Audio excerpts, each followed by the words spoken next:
கேட்க வந்திருக்கும் என் இனிய சொந்தங்களுக்கு அன்பு வணக்கம். நான் உங்கள் யமுனா.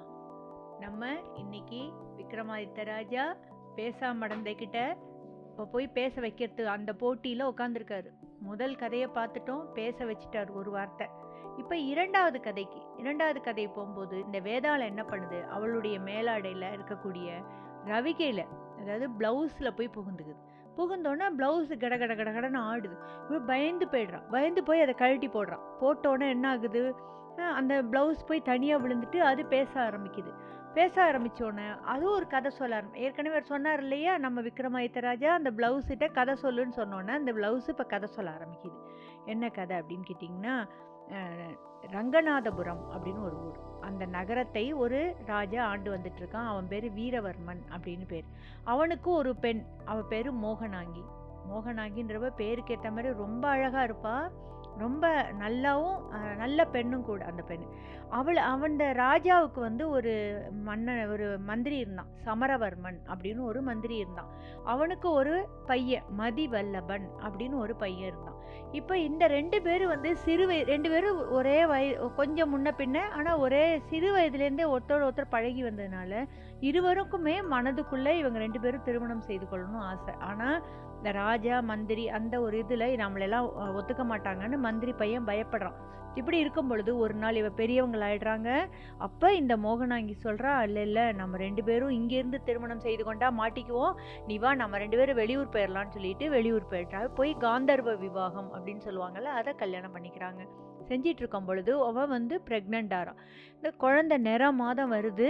இந்த நிறை மாத கர்ப்பிணியாக இருக்கும் பொழுது அவள் சொல்கிறா, எனக்கு ரொம்ப வலிக்கிற மாதிரி இருக்குது. ஒரு வேறு நாட்டுக்கு போய்ட்றாங்க. அந்த நாட்டுக்கு போனோன்னா அந்த நாட்டில் ஒரு மருத்துவச்சியை போய் பார்த்து கூட்டிகிட்டு வாங்க அப்படின்னு சொல்கிறான். சரின்னு இவன் இருமா இங்கேயே உட்காந்துட்டு வேற எங்கேயும் போயிடாதன்னு சொல்லிட்டு இவன் போய் மருத்துவச்சியை கூப்பிட போகிறான். போன இடத்துல என்ன பண்ணிடுறான் தெரியாமல், ஒரு தாசி வீடு, அவங்க அந்த லேடி வாசல் உட்காந்துருக்கவும் அந்த லேடிக்கிட்ட போய் இங்கே யாராவது மருத்துவச்சி இருக்காங்களா அப்படின்னு கேட்குறான்.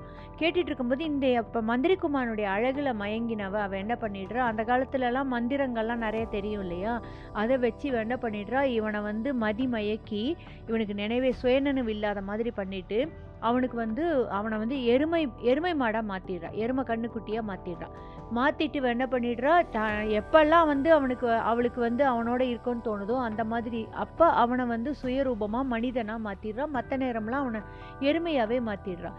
இப்படி இருக்கும் பொழுது என்ன பண்ணுறான், இந்த பெண் பார்க்குறான், நம்ம கணவன் போனானே காணமேன்னு சொல்லிட்டு அந்த வலியோடு துடிக்கிறான். அப்போ மற்றவங்கெல்லாம் ஓடி அவளை கூட்டிகிட்டு போய் ராஜா முன்னாடி உட்கார வைக்கிறாங்க. ராஜா சொல்கிறார், என்னப்பா ஆச்சுன்னு மந்திரியை கேளு அப்படின்னோன்னா அந்த மந்திரி சொல்கிறான், என்னம்மா ஆச்சு அப்படின்னு. இந்த மாதிரி உங்கள் நாட்டை தேடி வந்தோம், உங்கள் நாட்டில் மருத்துவச்சி தேடி போன என் கணவனை நீங்கள் தான் தேடி கொடுக்கணும், என் கணவனுக்கு ஏதாவது ஆச்சுன்னா நீங்கள் தான் பொறுப்பு அப்படின்னு சொல்லிடுறான்.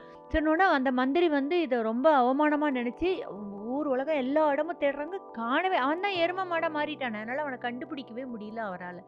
இப்படி வருத்தப்பட்டவனே என்ன பண்ணுறான், அந்நேரம் அவளுக்கு ஒரு குழந்தை பிறந்துடுது. குழந்தை பிறந்தோன்னே என்ன சொல்கிறா, என் கணவன் இல்லாத இடத்துல உங்களால் தேடி கண்டுபிடிக்க முடியல, அப்போ என் கணவன் இல்லாத இடத்துல எனக்கு என்ன வேலை அப்படின்னு சொல்லிட்டு தீ மூட்டித்தாங்க, தயவு செஞ்சு நான் கணவன் போன இடத்துக்கே நானும் போகிறேன்னு சொல்லிட்டு அந்த குழந்தையோடு அவள் குதிச்சிடுறான், அந்த தீயில குதிச்சிடுறான். அப்போ அந்த பக்கமாக இந்த மாதிரி இந்த தாசி கேள்விப்படுறான். என்ன கேள்விப்படுறான்னா, இந்த மாதிரி ஒரு பொண்ணா நெருப்பு முட்டி சாக போதான் அப்படின்னு சொல்லி கேள்விப்பட்டேன்னா போய் பார்ப்போம். ஆனால் எப்போவுமே இந்த கையில் அந்த எருமை மாடு அப்படி கூட்டிக்கிட்டே தான் போவாள், கண்ணுக்குட்டியை கூட்டிகிட்டே தான் போவாள். கையை அப்படியே கூட்டிக்கிட்டே போகிறாள். போன நேரம் என்ன ஆகுதுன்னா, அவள் நெருப்பில் குதிக்கிற நேரத்தில் அந்த கண்ணுக்குட்டி அங்கே பார்த்தோன்னே அந்த கண்ணுக்குட்டிக்கு தன்னுடைய சுய நினைவெல்லாம் மனிதனாக மாதிரி அவனும் வருத்தப்பட்டுட்டு அவன் போய் அந்த நெருப்பில் தன்னால் தன் மனைவியையும் குழந்தையும் காப்பாற்ற முடியலேன்ற வருத்தத்தில் அவனும் போய் அந்த நெருப்பில் குதிச்சிடறான். நெருப்பில் அவனும் குதிச்சோன்னு இந்த தாசி பார்க்குற இவளால் அவனை விட்டு பிரிஞ்சு இருக்க முடியல, தன் காதலனை விட்டு பிரிஞ்சு இருக்க முடியல. தன்னால் தானே தன் கணவன் தன்னுடைய காதலனும் போய் விழுந்துட்டான்னு சொல்லிட்டு இவளும் போய் அந்த நெருப்பில் குதிச்சிடுறான். இப்போ 3 பேர் குதிச்சிட்டாங்களா. இதையெல்லாம் பார்த்து கொண்டிருந்த அந்த மந்திரி என்ன பண்ணுறான், ஐயையோ நம்ம இவ்வளவு சொல்லியும் நம்மளால் இதை கண்டுபிடிச்சி தர முடியாதனால தானே இந்த பெண் போய் நெருப்பில் விழுந்தான்னு சொல்லிட்டு அவனும் போய் விழுந்துடுறான். இதை பார்த்து கொண்டிருந்த ராஜா என்ன பண்ணுறான், நேராக காளிகிட்ட போகிறான். காளி தாயே, என்னுடைய நாட்டில் இப்படி ஒரு அசம்பாவிதமா, நான் என்ன உனக்கு கேடு செஞ்சேன், நான் மக்களுக்கு என்ன கெடுதல் செய்தேன், ஏன் இதனால இப்படி ஆயிடுச்சு, நீ மட்டும் இப்போ இந்த 4 பேரையும் உயிரோட கொண்டு வரலைன்னா, இந்த குழந்தையோட சேர்த்து 5 பேரையும் உயிரோட கொண்டு வரலைன்னா நான் இந்த இடத்துலயே என் கழுத்தை சீவிக்கிறேன்னு சொல்லிட்டு கழுத்தில் கொண்டு போய் கத்திய வைக்கிறான். வச்ச மறு செகண்டே காளி பிரசன்னமாகி, அப்பா நீ கவலைப்படாத, நான் உனக்கு அந்த 5 பேரையும் உயிர்ப்பித்து தருகிறேன்னு சொல்லிட்டு அந்த 5 பேரையும் உயிர்ப்பித்து தராங்க. இந்த 5 பேரும் மறுபடியும் தன் கணவனை கண்டோன்னா அந்த குழந்தையும் பார்த்தோன்னா சந்தோஷப்படுறாங்க அந்த 2 பேரும்.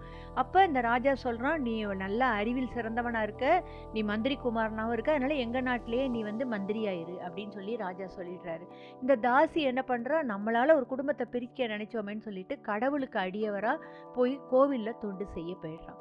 இந்த மந்திரி ராஜா பாராட்டுறான், உன்ன மாதிரி ஒரு ஆள், நேர்மையான ஆள் எனக்கு கிடைக்க கொடுத்து வச்சிருக்கணும்ட்டு இப்படின்னு சொல்லிட்டு, இப்போ என்ன சொல்லுது, அந்த வேதாளம் கேட்குது, நம்ம மகாராஜாட்ட எப்பவும் கேட்கும் இல்லையா, அந்த மாதிரி இதில் யார் நீ சிறந்தவங்கன்னு நினைக்கிறேன்னொன்னே இவர் வேணும்னே அவர் என்னமா வேணும், இவருக்கு நல்ல ஆன்சர் தெரியும், இருந்தாலும் இவர் என்ன சொல்கிறாரு, எனக்கு தெரிஞ்ச அந்த தாசி தான் நான் சிறந்தவன் நினைக்கிறேன் அப்படின்னு சொன்னோன்னே, பேசாமடந்த இத்தனை நேரம் வாயை திறக்காம இருந்தாலும் அதெல்லாம் கிடையாது, தாசியெல்லாம் கிடையாது, அந்த மந்திரி தான் சிறந்தவன். ஏன்னா அந்த பெண் கணவன் இல்லாத இடத்துல எனக்கு வேலை இல்லை அப்படின்னு சொல்லிட்டு இறந்து போய்ட்றான்.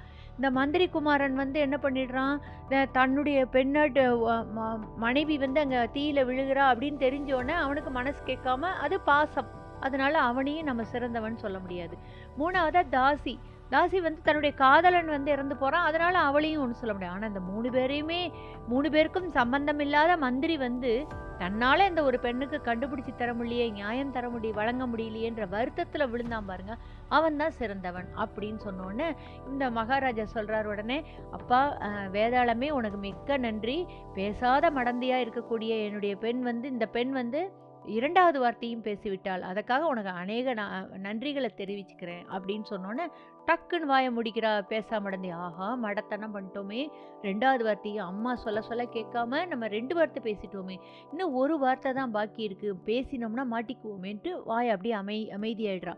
உடனே நம்ம மகாராஜா கேட்குறாரு, என்ன சத்தமே அந்த சைடு காணுமே அப்படின்னு சொல்லிட்டு இவர் சொல்கிறாரு, அவளுடைய மேலாடையில், அதாவது புடவை இருக்கும் இல்லையா, அந்த புடவையை பார்த்து சொல்கிறாரு, புடவையே நீ ஒரு கதை சொல்லுங்கிறார். உடனே நம்ம வேதாளம் புரிஞ்சுக்கிட்டு அங்கேருந்து ஓடி போய் இந்த புடவையில் போயிடுது.